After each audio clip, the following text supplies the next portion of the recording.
ele é muito gigante e ele é muito imprevisível na fase de projeto.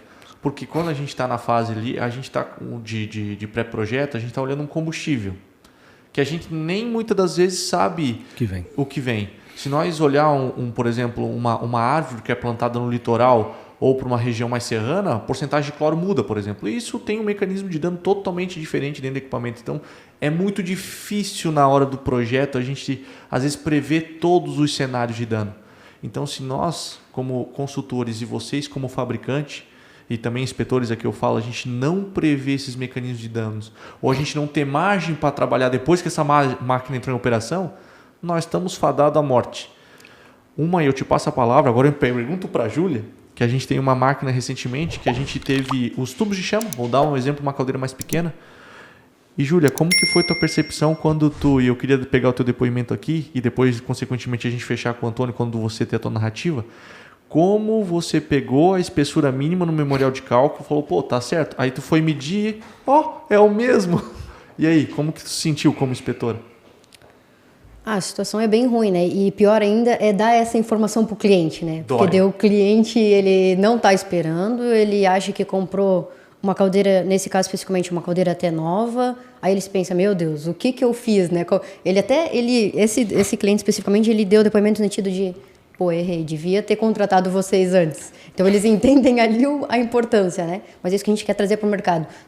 Cada vez mais a gente vê clientes entendendo essa importância. Infelizmente, após casos já de problemas que recebem, mas que para umas próximas, ainda o futuro é muito grande, para umas próximas caldeiras, ou que passam a informação para os outros, eu cometi esse erro, não cometa assim também. Mas daí a gente faz o contato com o fabricante também, né, para a gente trabalhar quanto a isso, né? A gente entende o outro lado de que, às vezes, para ter um custo, para conseguir vender aquilo, tem que trabalhar assim, só que a gente também tem que mostrar para ele que depois o cliente vai estar lá reclamando, dizendo como que tu me vendeu essa caldeira assim, né? Então, tem que esses dois lados tem que se conversar, tem que ter alinhamento. E quando não se tem, infelizmente, depois a gente bate lá na porta de um e do outro, dizendo, e daí às vezes também a gente... Todo mundo perdeu. Não tem mais o que fazer, né? O que tu acha disso, Antônio? Então, para mim, todos esses problemas nascem do problema do projeto ser comprado sem o entendimento do que você tem que fazer.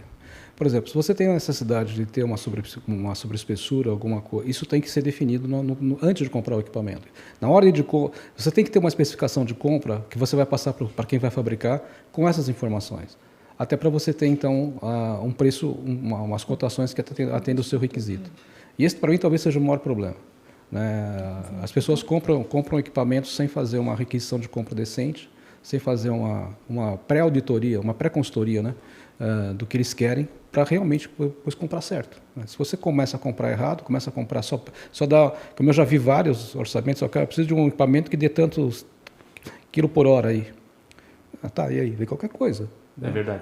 Eu tenho que especificar, eu quero para isso, eu quero essa condição, eu quero que você considere isso. Quer dizer, você vai dar para o fabricante, para todos os que você vai fazer o orçamento, né? Não adianta depois que você pegou, escolheu o cara, mandou o pedido, aí pedir para o cara começar a colocar corrosão, porque o cara não vai entregar, porque então ele não botou no preço dele. Então essas coisas tem que ser tudo feito antes, tem que saber padronizar, tem que saber dar os dados principais de projeto para os fabricantes na hora de fazer o orçamento, para você ter o quê? Propostas que você pode comparar. Senão começa a comparar coisas totalmente diferentes. Vaso de pressão, por exemplo, que é um erro muito comum. Antigamente o pessoal dava pressão de operação. Cara, pressão de operação, e qual é de projeto? Coloca qualquer uma, cada um coloca o que quiser. Aí coloca um que a pressão de projeto é mais 0,1 bar. Né? E tá certo, você não falou nada. Então essas coisas, quem compra tem que saber comprar. E se a pessoa não tem expertise técnica, tem que contratar consultoria. Não tem como. Vai ficar muito mais barato para ele. Vai custar muito menos na vida útil do equipamento.